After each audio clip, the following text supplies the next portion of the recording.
Studios, very special guest in studio who actually sought me out on Twitter, I do have to admit. Josh Folan, actor, writer, and director, and you're coming in studio to talk about something special happening at the Apollo, correct? Correct. Friday night at midnight. Tell me about this film. I don't want to screw the title up, so I'm going to let you go. All right, it's Catch-22, based on the unwritten story by sugrue. Okay. Which it's a dark thriller as far as subject matter goes. It just came out last Tuesday on VOD, every VOD platform there is pretty much, Amazon, iTunes, Google, Xbox, Vudu, Vimeo, et cetera. So as part of the release, with me being from Oberlin here, I graduated in 99, I thought putting it up at the Apollo for a night would be a cool thing to do. It's the theater that I saw a movie in for the very first time as a child, so I thought that would be a good full circle thing. And what's even special about it, too, I think, is you're doing that midnight showing, which is going to create even more of a local buzz, being a local boy. Yeah. Coming back from New York. Believe me, I'm going to ask you questions about living in New York, man. Great. but coming back here, and this movie in particular for yourself probably has to be the pinnacle of what you've been doing work-wise. Oh, it's right? it's without question my best film so far. Okay. Of things that I've have had creative control on, without a doubt. It's my second written, produced, third directed feature. So. Now, actor, writer, director, producer, what do you really, claim to be? Like, what's your number one go-to? I claim to be a problem solver. I make these things for very little money, so problem solving is a critical skill to have to make that happen. And we made Catch for about $50,000, and that is on the filmmaking spectrum. That's like 50 cents on the filmmaking spectrum, right? Exactly. I mean, so it requires a whole lot of creative solutions that producers probably customarily just throw money at, and we don't have that money to throw at them. So, but you're paying actors. I mean, you got to pay it's union production crew. Yeah, I mean, because I know that I am not wealthy, and even people I know with money aren't willing to give me a ton of it to make these things. Understandable. I wrote this, so I write when I know that's going to be a constraint with that in mind. So, Catch-22, it was like an 84-page screenplay. 53 of the pages, I believe, were in one interior apartment location, which streamlines what you have to do in the production phase of it to make it happen. We were in an apartment for 11 of the 14 days we shot, basically. So 14 days to shoot. Do you edit it, I think, when we had the conversation? I did edit this one, yes. Okay. It's the first feature I've edited. My previous two I did not. You were asking, like, which of the job titles, having done that one now on a feature, I might say that's my favorite. It's the most controlled. You're in a room alone with your, you have all your Legos, you make your spaceship by yourself. You don't have to rely on any of the whirlwind that a filmmaking production setting is. There's just everything can and does go wrong when you're making a movie, and when you're in a room alone editing, you don't have all those variables to deal with. Now, let's talk about the film moving forward. Obviously already released, video on demand, going to be having a show at the Apollo. We'll get all the details on that because there's going to be a pre-party at the FEV too. I think that's awesome. Correct. But, a little bit of background of the story of the movie, not giving too much away, but, intrigue the listeners a little bit with it. Well, the story, it's about these five guys. One of them, they're all pretty hard-lived, blue-collar New Yorkers, and one of them is going away to prison for some drug charges, which is a little a la 25th Hour, if anyone's a Spike Lee film. And as a going-away thing, his four best friends take him out as like a send-off shindig the morning prior to...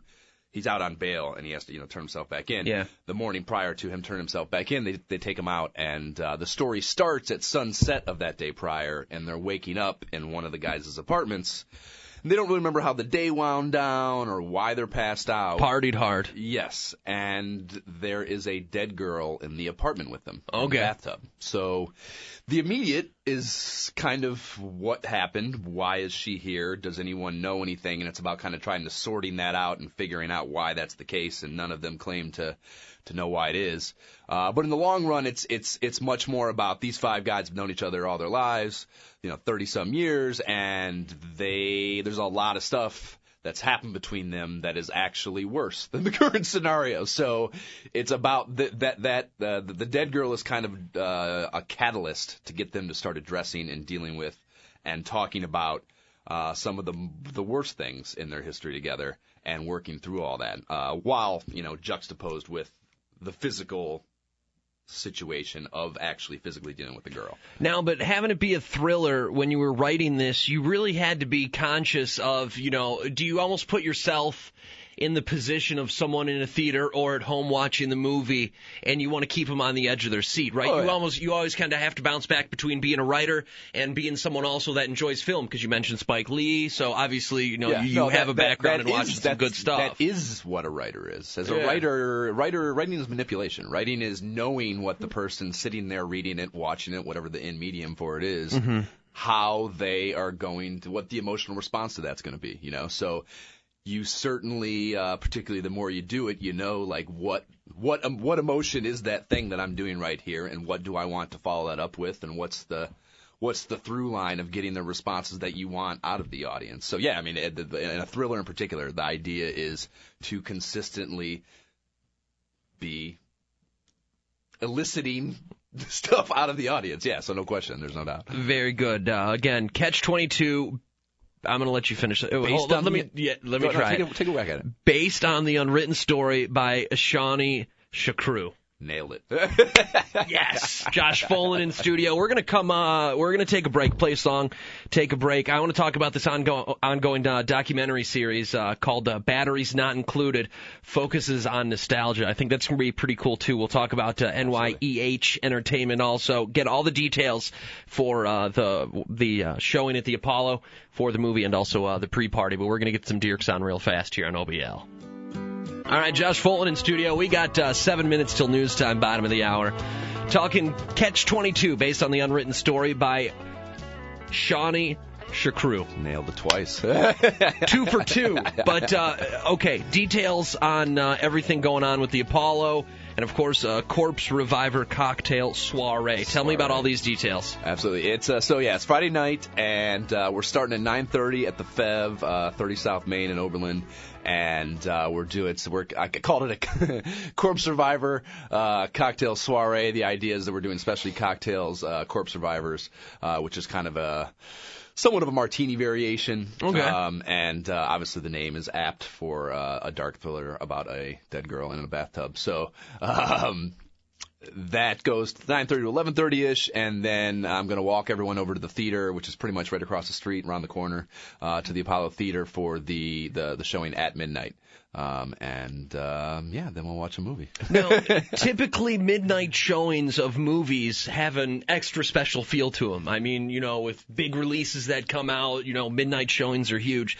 This midnight showing has to be big for you in your hometown. Absolutely. Yeah, it was cool. I contacted the Apollo Theater about it, and, obviously would rather show any movie on a weekend. That's when people go out and see movies. Yeah. So they were like, well, we have our regular schedule. Mm-hmm. All we can do on the weekend is midnight showings. And I'm like, that sounds perfect, actually. Like, this is a dark, twisted movie. Yeah, like this is perfect. A better situation. You don't understand. So then I slapped the Grindhouse title on it, and that's obviously a throwback to that style of film presentation, which is, its own cult thing, and this is kind of in that vein, I think, as far as subject matter goes. So Catch22movie.com, all the details for the soiree at the FEV before the showing, Absolutely. how to get the movie on video on demand. Absolutely, yes. Everyone seems to be streaming now. Yeah.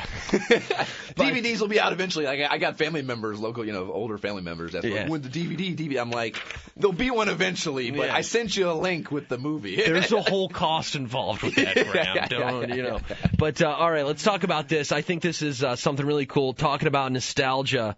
And batteries not included. Tell me about this. It is. So it's a documentary series on Amazon, and it started as just kind of like me and my little brother, actually, who also lives in Oberlin, kind of nerd out a lot about the toys we played with as kids, and toys, video games, even like junk snack foods, everything. Like everything from that time period. Everyone has a fond memory of their childhood and the things they interacted with as kids. So I was working on another documentary that was interview-based, and I kind of saw how interview-based documentary is produced, and I had this idea to reach out and try to start finding some of the more established toy and content creators of the stuff that I played with as a kid. It'd be nice to talk to these people about what they made and why they made it and why they do what they do. And the first person I reached out to was Kevin Eastman, and I reached out to him on Facebook. He's one of the co-creators of Teenage Mutant Ninja Turtles, which is of the last 30 years one of the three maybe most accomplished, famous, prolific licensing franchises in the world. You know? And he got right back to me. So I was like, I ended up doing that was only a phone interview, the very first one. But I was like, if that guy is that accessible on Facebook, why can't I talk to all these people? And that's what I've started doing.